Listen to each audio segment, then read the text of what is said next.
I have to thank, first of all, the Leader of the Opposition and the Deputy Leader of the House for a masterclass in how to give a speech. Wonderful points on both sides. Well, good practice makes perfect, I'm sure. But the topics here, I can range wide and far on this, but the first one here, of course, is iron ore dependency, the iron ore price over the last year. Now, the thing about this is that it has been acknowledged on both sides that the iron ore price will go up and it will go down, and we then become dependent upon another country for how our budget is managed. To be dependent upon a foreign country, especially one which is happy to manipulate other countries for its own benefit, is going to make us vulnerable, particularly in Western Australia, and therefore I would put it to the House, and indeed to the people, that depending on the iron ore price alone is going to be a great way of making us very vulnerable. And I would reject that. It's nice to have a resource, it's nice to have the facility, but if our economy is going to be dependent upon a foreign countries buying our resource, we are basically going to be vassal state to other countries. And that I find totally unacceptable. I also found interesting this is the backwards and forwards with some wonderful points on both sides. This right versus wrong. We did it better and sucks boo to you. Which I think is the typical political approach, is it not? I'm doing it perfectly and of course you did it all wrong. Now, I understand this, we are all friends in this House, we all get on well together, but we have our particular sides to defend. But that doesn't serve the people of Western Australia, because what we really need to deal with is not how well I have done or not done. The question is, what is the underlying fundamental problem? Because if we're going to put a plaster on a problem and not fix the underlying cause, then we're deferring this. We're chucking money at the problem without fixing the real underlying problem. A number of things were mentioned today where I could actually go into that in some detail. But before I do that, I'd like to bring to the House's attention this statement by the Minister, by Honourable Steve Dawson, which I thoroughly approve of, the WA Innovation Strategy. And thank you very much for that, because this really is where we need to be going. I couldn't agree more. You see, what we're actually doing, looking at the iron ore and the mining, we're looking at the status quo. We're doing more of what's been done before, and we're trying to do it better, and that's really a recipe for disaster. Now, we can look at this, for example, in the health service. I mentioned at the beginning of my term in politics how people had mentioned how many millions the McGowan government had spent on mental health, and my reply was, as a frontline doctor, we are not seeing this at the front line. I am seeing people right now with ropes hanging in their garage, wanting to commit suicide and not being able to find a psychiatrist to take them on board. I have right now, this week, children there with ADHD for whom there is no one to give a diagnosis in the long process, therefore not having an education assistant, therefore being left deprived in school for 18 months of lost education, building as a foundation for poor development in schools, leading to a foundation of poor success in later life, because we don't have a system which allows us to diagnose and treat people now. And I would challenge anyone here to take one of my psychiatric patients and find a place for them to get treated now. It doesn't happen. The mental health, as you all realise, is something very, very valuable to me. We heard just now about the effect of mental health deficiencies among the police officers, the serving police officers. You could only cut down so many people from their ropes before you take some of that on board yourself, and you can't take any more. There's only so many traffic accidents you can attend with maimed bodies and distressed relatives before you crack yourself. We've all got a limit. There's only so many times you can be beaten by your partner before you suffer PTSD and your whole family suffers. We have a tsunami of mental health illness which is costing us billions. It's costing us lives. And we have actually ways of addressing this. But what we need to do is not chuck more money at the problem. The money is very acceptable, it's lovely, it's great. What we need to do is change the way we think. we need innovation. We need to think of new ways of fixing old problems, because what we're doing right now simply is not working. Now, both sides of the House have set their minds to this. Both sides have done the best they can.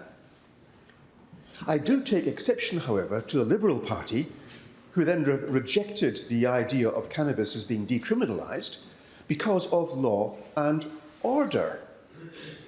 So by making something illegal, it's a word, it's now illicit. You could make a red hat illegal. People wearing red hats are going to be banned.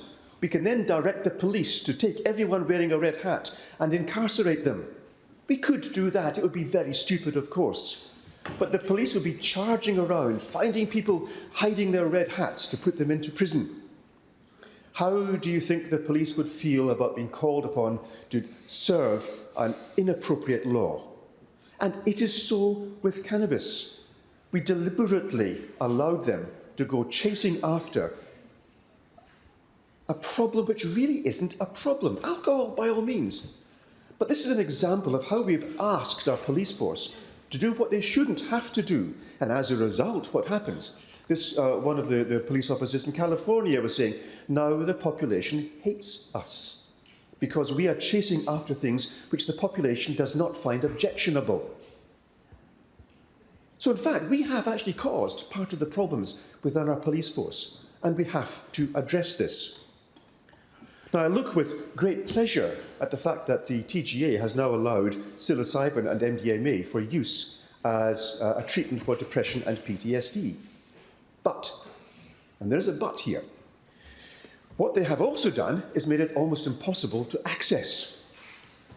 So our police officers and our serving armed forces and our vets who have retired from the forces with their terrible burdens are not going to get access to a treatment which can give, on average, research would suggest, an 85% chance of a cure within 6 months. Why have we done that?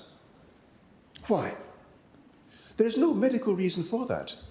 The treatments that are currently being suggested for treating our police officers suffering with PTSD simply do not work. We have 8 to 9 suicides every day in Australia. That's a lot. That's 3,000 people a year are killing themselves. But I would put it to you, a large proportion of these people, if they were treated with the newer, innovative medications, would not be killing themselves. And the families of the survivors of that would not be suffering their nightmares and their self-criticism. What more could I have done for my loved one? There's a burden here of disease going through our communities, which we are basically causing. I'll go on now. Chucking money at the problem isn't the solution. It's not the answer. It's helpful, but we need to think differently. And so because we've stuck thinking in the past, we've got to think with new visions, new innovation. And here, of course, I'm going to speak about hemp. Because balancing the iron ore industry is going to be, I think, fundamental. Being vassal to another country which buys our product is not going to support us in the long run if they decide to take an aggressive action against us, as we have recently seen with wine and the lobster industry and our grains. We are subject to a foreign country. It would be far better, I would think, to allow us to build an innovative industry, an industry which people calculate is measured in the billions of dollars of profit for our state. New developments, making new structures, developing a science which could make us leaders in the world, as well as giving us financial security, which would allow us then to afford more hospitals, to pay for more doctors, to pay for more hospitals, to actually remunerate our police officers appropriately, giving us security in our boundaries, our borders, raising our standard of living. And it would be nice to be the innovator in the world. It'd be nice to lead the world rather than following on years or decades behind the other researchers. Now, I'll lead on to speak about the distress we are currently feeling in our society. It's been mentioned before. People are suffering. People are crying out. The mortgages are going up. People are having difficulty in deciding, do I pay for food? Do I pay for transport? How do I afford keeping a roof over my head? It's indisputable. We've all heard this. We're all suffering it ourselves, surely. The grocery bill has increased. But hunger, already an issue in our society, is now becoming worse. We're seeing food insecurity. And we cannot allow this to carry on. We cannot, because this is our job to serve the people of this state. So I'll go on to my main point. I won't take too much time, but my main point is that the status quo is our enemy. We are not going to benefit by doing more of the same. We have to do things differently. We have to allow ourselves to think new thoughts, find new ways, develop a new society, if you like. And one of the problems I'm seeing as a lowly crossbencher is this difficulty in getting people to move to new thinking. I would see the problem also in not being aware of how the government really works, because I haven't actually been in a government, but it is my understanding that one of the problems that we are facing is the inability to move things forward because the people in the background, our bureaucrats, are the ones who are keeping things in the status quo. Change is always difficult. And forcing change through when your own job is being shifted every couple of years, as against someone who's there on a permanent basis, can be very difficult. So I would ask that both sides of the House, whether in government or waiting to be in government, would actually make an attempt to move away from the concept that the status quo is anything but our enemy. We need to think differently. We need to make more with the money that we have, because I can tell you from personal experience in the wheat belt, the monies that we have for the development of a hospital, a lot of that was spent on inessential stuff. Getting architects 6 times to fly in, and then still be unable to put a door one side or the other of a light. It went right down the middle. Stupidity there. Blocking access for nurses. Making it more difficult to access the patients. This was actually planned in advance. I went into a facility there where the emergency bell, should I have been attacked, was not reachable. And the door, when I did reach it finally, wasn't openable. Yeah, indeed. It wasn't reachable because I couldn't open the door because it was coming inside, so a patient could easily block that door, and the whole thing was just untenable. Someone planned it with government money, with our money. The money from our pockets, our taxes, had paid someone to do an inefficient job. And this is unacceptable. We need, at all levels, to be aware that this is not to be tolerated. So the efficiency of our government needs to be underpinned by our ability to find new ways of doing things better with the same money.